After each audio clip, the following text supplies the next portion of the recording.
Oração, um aprendizado, né? Você concorda com isso? Você tem se esforçado, você tem aprendido a orar? Quando a gente fala de avaliação de desempenho, eu sempre gosto de falar sobre essa questão, né? Quando a gente fala de avaliação de desempenho, normalmente a gente vai ter foco em 3 pontos, né? Que é o conhecimento, a habilidade e a atitude. Então, se você vai fazer alguma coisa, precisa conhecer aquilo, como é que faz aquele negócio, né? E quanto mais você faz, mais você desenvolve a sua habilidade, você vai fazendo melhor, você se torna um especialista, né? Você vai depurando a forma de fazer. Mas aprender mais e se exercitar mais, na verdade, é algo que agora só depende de nós. É uma questão de atitude, né? E essa atitude, ela pode fazer toda a diferença de maior aprendizado, de maior conhecimento, de maior habilidade também, né? Isso acontece também com a oração. Como é que a gente aprende a orar? Quem deve nos ensinar a orar? É o pastor? Oração é coisa de mulher, porque a gente sempre ouve, né, as mulheres da igreja que oram, as mães que devem orar pelos seus filhos. Cabe à mulher, mulheres e pastores, a responsabilidade principal de orar ou de ensinar seus filhos a orar? Um monte de perguntas juntas. Meu Celeste, eu acredito que a oração, como já falamos, é um exercício. Um exercício. E ele se torna mais intenso, não na questão da forma, na questão estética. É um exercício que se torna mais intenso na questão da prática. E aí, na prática, não importa as palavras que você usa, não importa o tempo que você leve, não importa o local que você está, não importa a posição física que você está, importa a prática, importa o ser, importa o estar diante de Deus. Até porque o próprio apóstolo Paulo vai dizer que nós não sabemos orar como convém. Mas é o Espírito que intercede por nós com gemidos inexprimíveis. Paulo diz que a gente não leva porque não sabe pedir, né? Exatamente. Então, muito provavelmente, o que chega no ouvido de Deus não são ipsis literis as palavras que saem dos nossos lábios. O Espírito transforma essas palavras, chega no ouvido do Senhor e chega além do que aquilo que a gente pensa que precisa. Porque Ele sabe, Ele consegue ouvir o que nós queremos, mas Ele sabe o que nós precisamos e que nem mesmo nós nos damos conta que nós precisamos.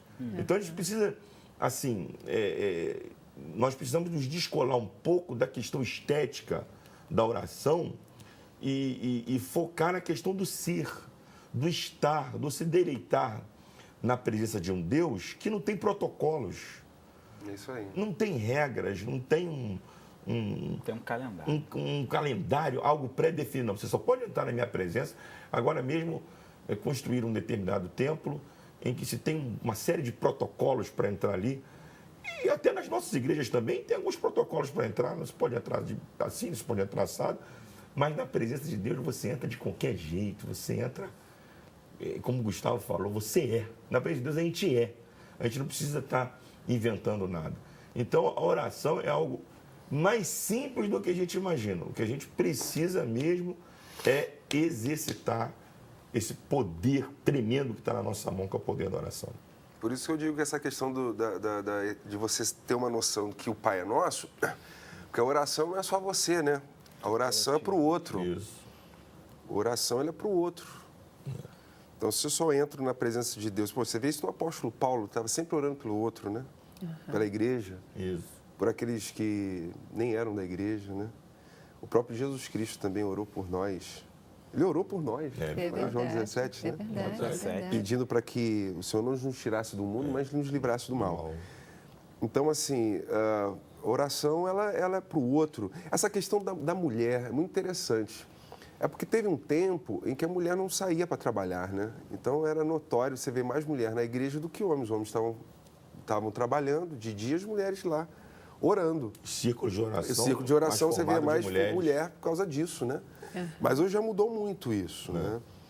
Então, é óbvio, não posso tirar minha igreja por todas, mas hoje eu consigo ver. A gente faz uma reunião de oração de segunda a segunda lá na igreja, de 7h30 às 8h. Então, você vê os dois públicos lá em peso. A gente resolveu fazer um horário para que a pessoa fosse orar e depois fosse para o trabalho. Mas vários homens, né, que não oravam lá na igreja, mas oravam nos seus trabalhos. Quantos relatos a gente tem de homens que, no momento do trabalho ali, saíam no banheiro e faziam seu devocional rapidinho e oravam a Deus ali, né? Então, eu não acho que... Talvez é porque tenha mais mulher do que homem na igreja. Isso é um fato. Agora, que mulher ora mais do que o homem, não sei se isso é verdadeiro. Do ponto de vista visual, até você possa... Acho que essa amostragem ela não é muito real. Porque a oração não é um local onde eu estou. Oração não é na igreja. Oração é onde eu estou. Posso estar no ônibus, posso estar orando, posso estar no banheiro, posso estar orando. Né? Então, daí que essa coisa de trabalhar, não é o que pode pesar ou fazer a diferença, né? O que tem que fazer a diferença. Mas como é que a gente aprende a orar? Então, eu creio que hoje nós temos essa coisa da importância da oração, isso não é discutido no nosso meio. Sabe, que o homem está... Eu vejo mais, né, que o homem está na oração, eu vejo pessoas participando, mas eu vejo hoje um desafio muito, mas muito grande nessa vida piedosa, de ter uma vida piedosa. O camarada sai cedo para trabalhar, está ali 16 horas, 15 horas, trabalhando e tudo mais, e eu percebo, é uma percepção, né, mas eu percebo assim, o quanto...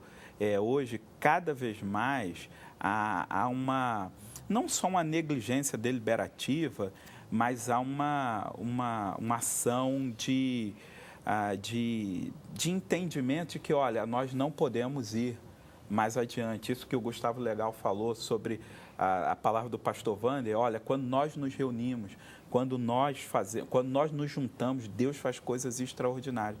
Eu creio que esses movimentos...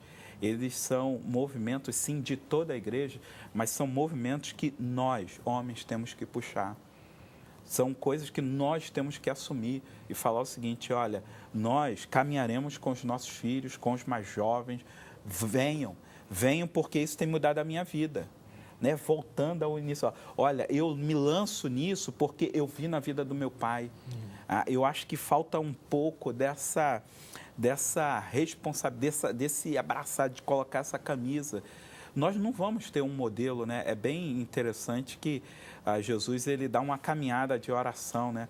Mas ele diz sim que coisas podem acontecer e que coisas não devem ser feitas. Ele diz, olha, quando vocês orarem, não orem como os fariseus, não orem como os gentios, não orem como eles. Não orem como eles. Então, há uma caminhada de oração que é errada. Se há uma caminhada de oração que é errada, há uma caminhada que é certa e ele vai ensinar isso, que o Gustavo Legal colocou. Olha, o pão ele é coletivo, o pai ele é coletivo. Quando eu, como igreja e como servo, não como líder, mas como homem, como alguém que recebeu sim um chamado de Deus, digo o seguinte, olha, isso é comigo, venham porque isso vale a pena. Venham porque nisso Deus vai responder. Esse é o nosso grande trunfo. O trunfo não é um modelo, não é um programa. A nossa grande chave é a oração. Eu creio que quando isso acontece, olha, as coisas fluem. Eu sempre eu nunca tive dúvidas no meu coração quanto à oração. Mas, de fato, eu não me dedicava à oração. Entendeu? De fato, assim, a oração era algo em muitos momentos secundários na minha vida, né? O Lutero ele tem uma frase fantástica, ele diz, olha, quando as coisas estão bem, quando as coisas vão bem, quando o dia está legal, eu geralmente oro 2 horas. Quando as coisas não estão bem, quando a coisa está um caos, eu geralmente oro 3. Isso... foi mudando, foi uma experiência particular, mas que eu vejo isso na caminhada com outros irmãos, quando eu comecei a andar com gente que orava, com homens que oravam, com homens assim, atarefados, mas gente que parava, gente que pegava um feriado e falava assim, poxa, eu estou no feriado.